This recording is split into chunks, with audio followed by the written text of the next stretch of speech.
Hi everybody, I'm Gio, and welcome to my channel. This is part 5, the conclusion for Insanely Zane. Let's begin. I lay in the warm desert night air, the heated ground beneath my shoulders, unsure of what I was doing. Why am I laying down? I remembered the sky had been clear a moment ago. Had I been stargazing? I remembered other things, but they were slowly slipping away. The unconscious girl laying next to me was my sister, but what was her name? What was my name? A man walked towards me. I should know him. Rodney? Rodnick? Roderick?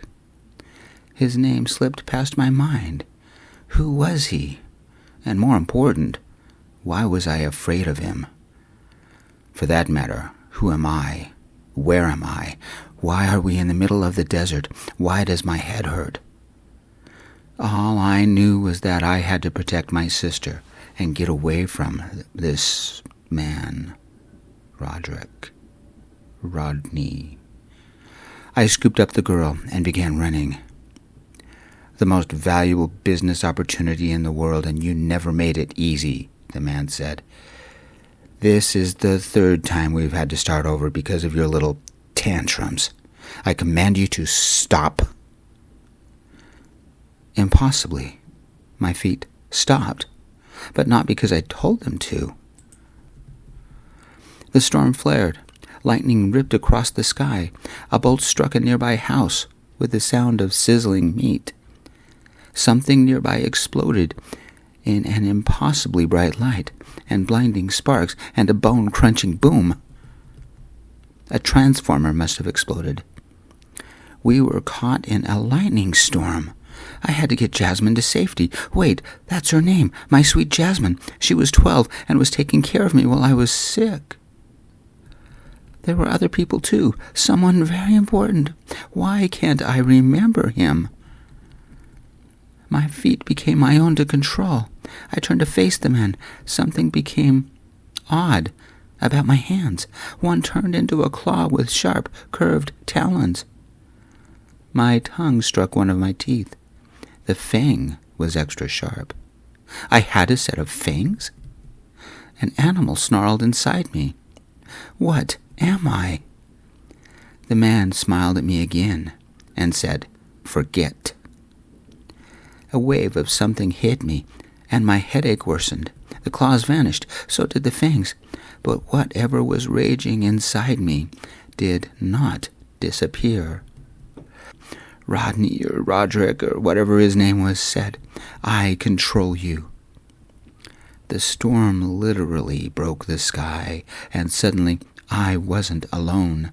Another man had arrived. He was tall and wore a dark gray hoodie, and the shadows covered him like a cloak. And I couldn't understand why, but I trusted him. "Zane, get Jasmine out of here," he yelled. Before I could think, I responded with a simple, "Who is Zane?" The world seemed to pause. Rod something responded with a single word, aimed at this other man. "Forget." Yet before Rodney or Roderick could finish, the lightning shattered the place where he stood. He leapt straight for the man in the dark gray hoodie, but the man in the hoodie was faster, but not fast enough. Claws raked the dark gray fabric, leaving long, wicked-looking slashes in both fabric and skin. The man in the dark gray hoodie screamed, but not one of pain, one that equaled the fury of the storm. The man in gray yelled back at me, "Call Ari." "Who?" I said. I should know that name, but didn't. An image appeared. A man had been shot with a crossbow bolt to the chest. Was that Ari? It all was pointless. There was no way my sister or I could escape. The enemy, Rod, whatever his name was, had won. I can't do anything. The only person who could help us was a stranger in a dark gray hoodie. I didn't even remember. Why was everybody after me? I sank to the ground, to my knees, and let the helplessness flow through me. It was happening again, just like before, back when we lived in... Wait, hadn't I always lived in Vegas? These memories were of a different place. I almost remembered something about that forgotten place. Hot, dry, far from anybody. Someplace in Texas? The man in the dark gray hoodie whispered, "Run, Zane, call the Blood Royale." And suddenly he moved like no human I had ever seen. Faster, stronger, a force of nature with lightning exploding around him. But it didn't matter to Rodney or Roderick or whatever his name was, the enemy. With a speed I didn't think possible, both men tore into each other. "Fraser will win," came a sleepy voice in my arms. "Who?" I asked, unable to tear my eyes from the fight. "Ari's friend," she said. "Who?" I said again, suddenly realizing I had forgotten everything. I couldn't remember anything. "Who am I?" I asked the girl in my arms. She looked at me, horror in her eyes, and suddenly there were tears. "You're Zane, and you're my brother, and I love you. We're here to get you better." "I don't remember," I whispered. "You have to," she said. "They've been stealing your blood because you're so rare. They've done something to you. Please, you have to remember." She wrapped her arms around my neck, hugging me tight. "Please remember, Zane. We're family. Ari is your boyfriend." She started to cry, and that brought tears to my eyes. I hugged her back and recalled the way she had decorated the living room to get it ready for my date with some guy I had met at the bus stop. What was his name? I softly said to my little sister, "It's okay, little one. I'm still your big brother. I'll protect you." "They did something to you, so I'm going to protect you," she said. "How?" I asked. Jasmine took a deep breath and screamed, "Ari, help! Rodrigo did something to Zane." "He can't come. The person in body armor shot him," I said. "He will, because he loves you. Where's Elliot? I'm scared," Jasmine said. "Who's Elliot?" I said. The lightning shook the world, and suddenly Fraser was a dozen feet away and slammed into the ground. His blood packs had spilled from his pockets and lay scattered about him. One lay near me. Fraser lay there, dazed. Without his protection, me and my sister were alone and vulnerable. "Ari," Jasmine yelled into the wind. I grabbed her arm and placed myself between her and Rodrigo. So that was the enemy. Rodrigo simply smiled as he hovered towards us. The crossbow bolts were dipped in a garlic poison of my design, and Rodrigo laughed. All the shot needed was to nick the skin, even a little, and your loyal protector and boyfriend is dead. I heard it went straight to his heart. He's dead, dead, dead. "Rodrigo, you've broken the vow of life and the vow of secrecy," Fraser said, rising.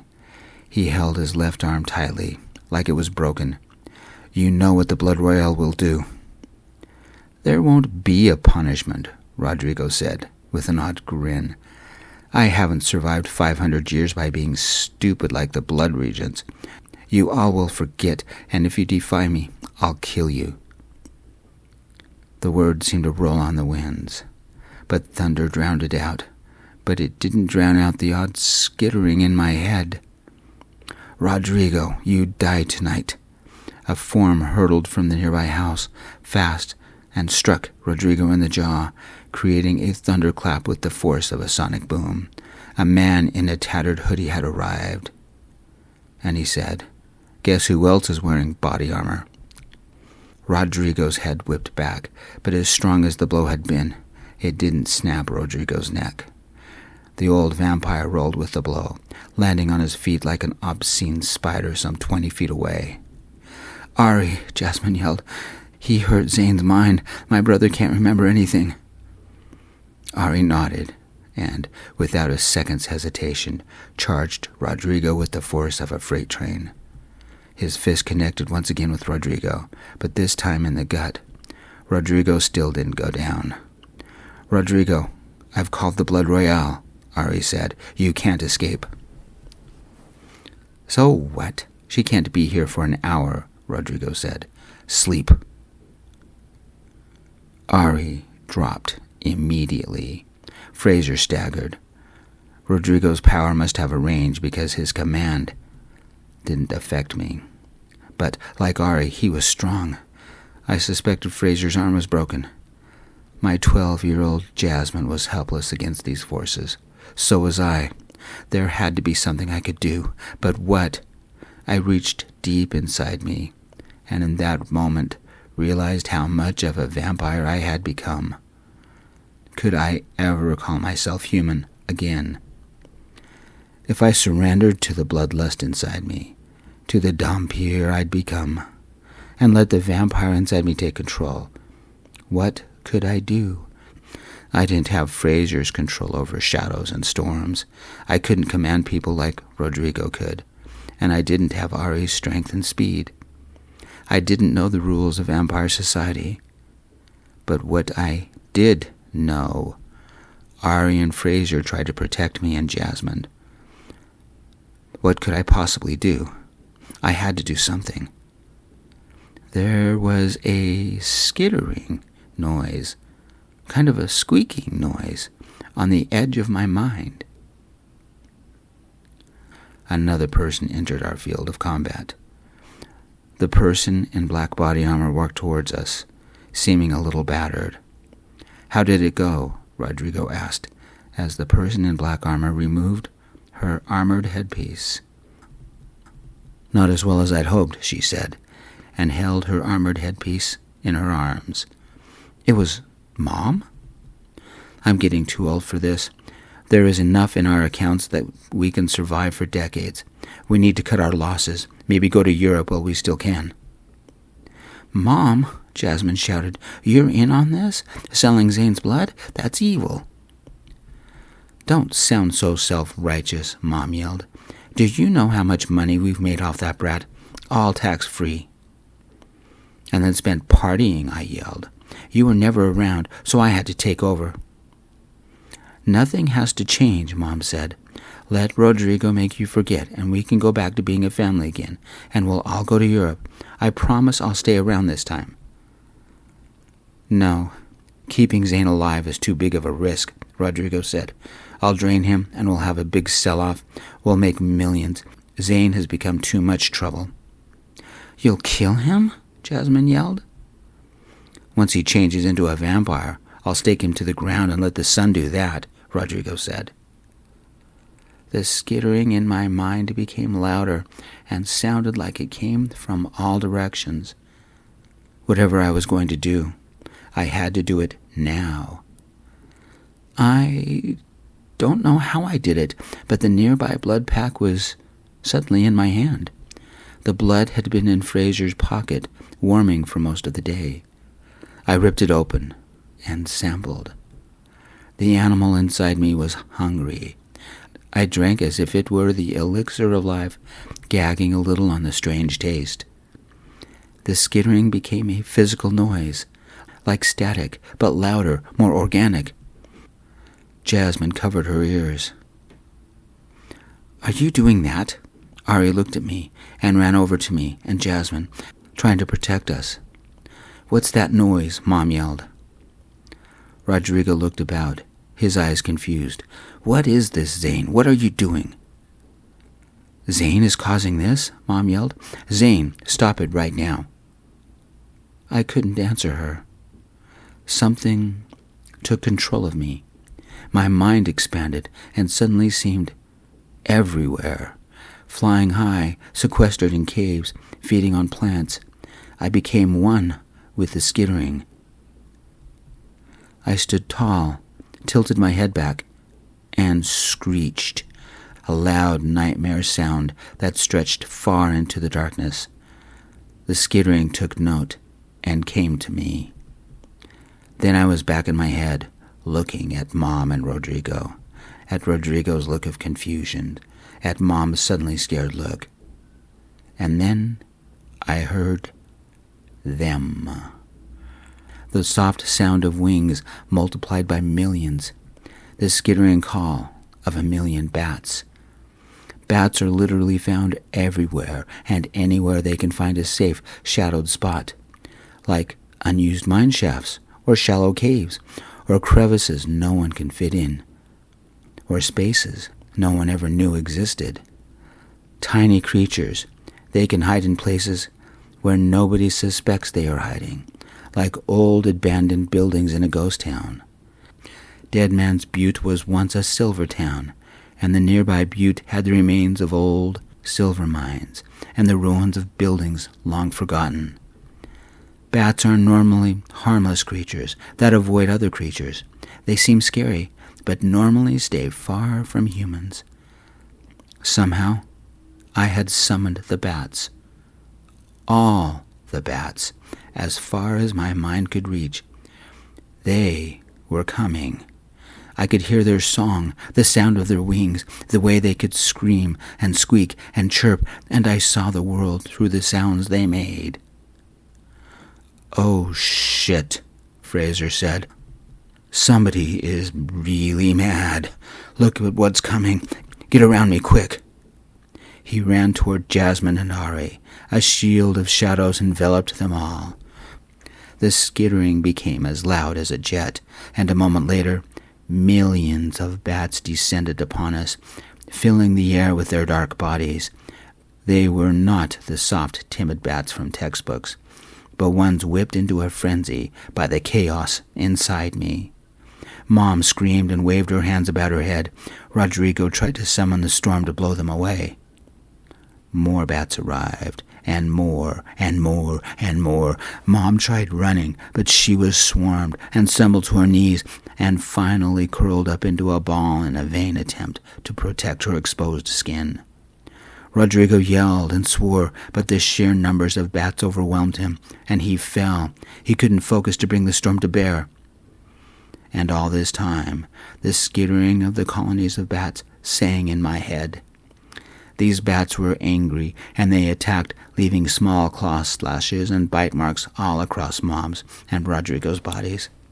I should stop, but I couldn't. I kept shrieking and screaming, feeling as if my revenge were coming true. Revenge for the years Mom and Rodrigo harvested my blood, spending years sacrificing my life to take care of my family, so Rodrigo and Mom could travel and party. And I shouted, "Well, Mom, if I was so valuable, why did you leave me alone all the time? Why did you make me do everything? Why did you treat me like crap?" I screamed my anger, my frustration, and the millions of bats whirled about me. The emotion, the anger, the frustration flowed out of me. I was crying, I was laughing, I was hysterical. The bitterness and fear and pain wouldn't stop leaking out. I screeched, letting the inhuman power flow out of me. I couldn't stop, and somehow I knew that more bats came to my aid. Mom and Rodrigo were on the ground, unable to move. "I'm sorry. Please stop," Mom screamed. It triggered a memory, an old memory. 2 years ago, I was called Shane, and we fled Texas because I had learned the truth right before Rodrigo made me and Elliot and Jasmine forget. I had said those exact words to Mom back then, before I forgot everything. 2 years before that, I was called Cain, and we had lived in Florida. Rodrigo's mind control had failed, and I had run away, but he tracked me down and brought me back, and made me forget. The name I was born with was Dane. Dad had left when I was 3, and I had gotten sick. Very sick. I didn't remember what disease I had. Maybe I never knew. I needed a blood transfusion, and the blood the doctors gave me seemed right, but it almost killed me. I learned then that I was different, They had to use an experimental synthetic blood to keep that little kid alive. Dane, the terrified kid that cost his mom everything to keep alive. Shane, the terrified child who never understood why his mom resented him. Cain, the terrified teen who tried to be the good kid so maybe his mom would love him. Zane, the terrified new adult who tried to keep his family together when mom didn't seem to care. I remembered every life I had lived that Rodrigo had erased from my mind. I remembered every detail, including details from this life and my long-forgotten childhood. I remembered waking up, told I'd been in a bad fall, and that my name was Zane Smith. It was enough to drive me insane. Insanely Zane, Dane, Gain, Jane. Who was I? I didn't know anymore.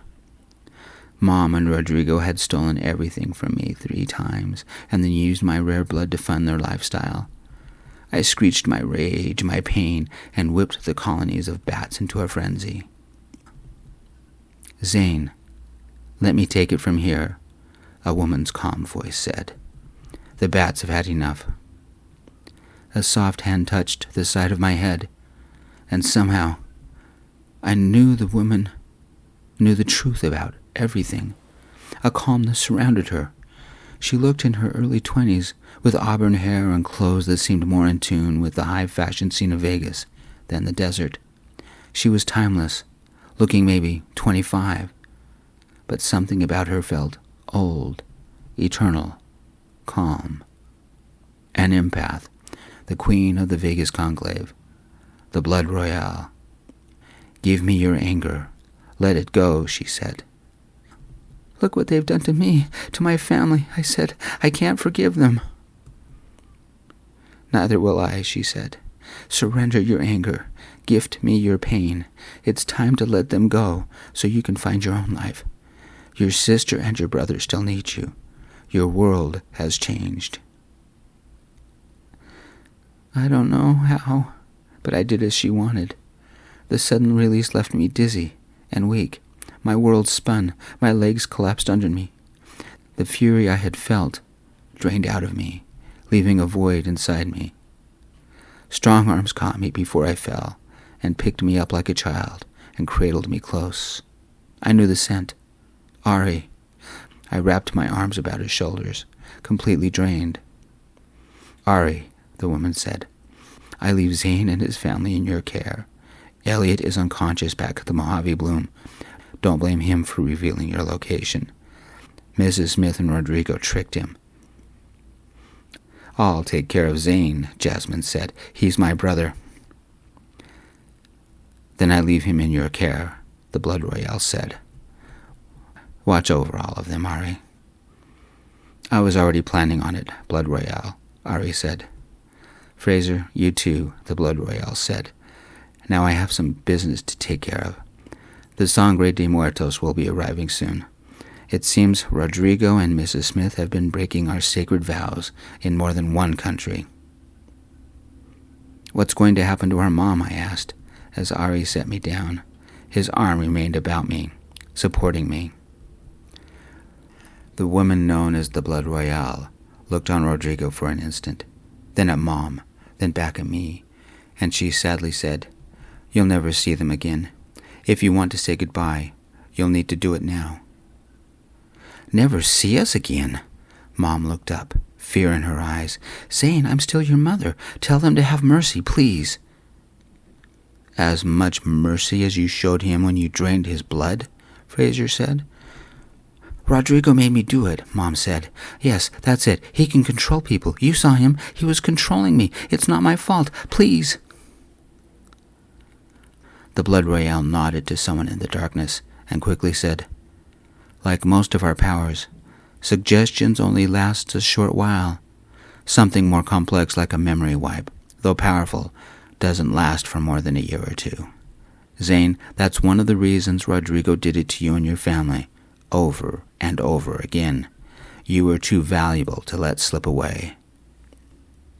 I'm begging you for mercy, Mom yelled. The Blood Royale sighed and said, No, The Sangre de Muertos will take them away now. A young man, about 20, wearing a black suit and clutching a black viper-headed cane, walked out of the shadows. The Sangre de Muertos, Ari whispered, the most powerful vampire, if not person, in Mexico. The Sangre de Muertos nodded at the Blood Royale. She nodded at him. It sounds heartless, but I didn't feel anything as vampires appeared out of the shadows and took Mom and Rodrigo back into the shadows. I knew better than to ask what was going to happen to them. Better to ask, how am I going to protect my siblings when I can't go out into the daylight? My life was about to become completely different and completely complicated. "Ma'am, what's going to happen to us?" Jasmine said. The Blood Royale knelt next to Jasmine and kindly said, "The accounts that your mom and Rodrigo set up will eventually become yours. You'll be set for life. Ari, Fraser, Zane needs a mentor and protector and friends to teach him and his family the ways of the Conclave and the vows we hold sacred. I'm asking both of you as a personal favor to take over their tutoring. Until the accounts are transferred, I will supply a monthly fund to help cover expenses, because what has happened is unfortunate, but isn't their fault." 2 weeks later. I don't know how long I slept, but I woke in absolute darkness. Ari's cool body enveloped me, keeping me safe. We had returned to Vegas and slept in my old apartment, in our own beds. The windows had been covered in tinfoil, blocking 99% of the light. I had a throbbing migraine, and every joint in my body felt like I had just run a marathon. I had gone hunting last night with Ari. I sure felt it this morning. Ari must have sensed me stirring because he snuggled me close. A warm electric blanket covered both of us. Another person was in the blacked-out room with us, Fraser. He had come with us, but didn't hunt. If even half of the memories I had were true, I owed Ari and Fraser my life. My family owed both of them for surviving. Soon, it would be time to face the Conclave of Vegas. How did I feel about Mom and Rodrigo? It's like I had lived 4 lives. Dane and Shane and now Zane. All of this for blood that didn't exist anymore. Sometime during the event with the bats, I had become a full vampire. I still didn't understand what that meant. A soft knock on my door. By the steady breath, it was Elliot. He opened the door an inch and said, "Our limo's here. What do you think is going to happen?" Ari stretched and said, "The most expensive party you've ever seen." "What will happen to Mom?" Elliot asked. "We will never know," Ari said. In a matter of minutes, Ari and I were dressed. Ironically, the best clothes I owned were the ones I had worn on our date. Was that only 2 weeks ago? Me, Ari, Fraser, Jasmine, and Elliot climbed into the limo, a dark red BMW X7 limousine. The car had specially tinted windows that filtered the sunlight to near total darkness, but still let us see outside. It was about 7. The driver offered us blood packs. Jasmine giggled when I stuffed a straw in mine. Elliot looked nauseated. I had missed work for 2 weeks. Did I still have a job? How would I juggle my classes, my job, and being a vampire, plus raising my siblings? I tried not to think about Mom or Rodrigo. Somebody had arranged for everyone to meet in one of the banquet halls of the Bernini Casino. All wore fine clothes, as if this were a high-end party. Fraser, of course, stuck to his dark gray hoodie, but Ari had changed into a nice, long-sleeved green shirt and off-white chinos. Near as I could tell, All the vampires from the Vegas conclave were in attendance, which is about 30. At one end of the banquet hall sat a group of people, including the Blood Royale. They were celebrities of the vampire world. Most wore formal wear. One woman wore tattered punk clothes and looked as if she were a renegade fashion icon from the 70s. Fraser whispered, "That's Blood Drop." "The Order of Blood Regents of all the surrounding states and a few others," Ari said, pointing to them. "They don't meet very often," Fraser whispered. "Someone said it's been years." The Blood Royal nodded, and Ari cleared his throat before speaking. "Ladies and gentlemen of the conclave, and members of the Order of Blood Regents, welcome to our celebration. Please allow me to introduce our newest addition, Zane Smith and his human family. Zane, Elliot, and Jasmine, on behalf of the Blood Royale and the rest of us, and especially me, welcome to our family." The end, for now. If you'd like to hear further adventures of Zane and his family, let me know, and I can write more. I'm Gio, author and reader of this piece. Thank you for sharing it with me. If you'd like to listen to other stories about gay men falling in love, stop by my channel. It's on YouTube. I'm Gio Allred. Thank you for joining me. Peace.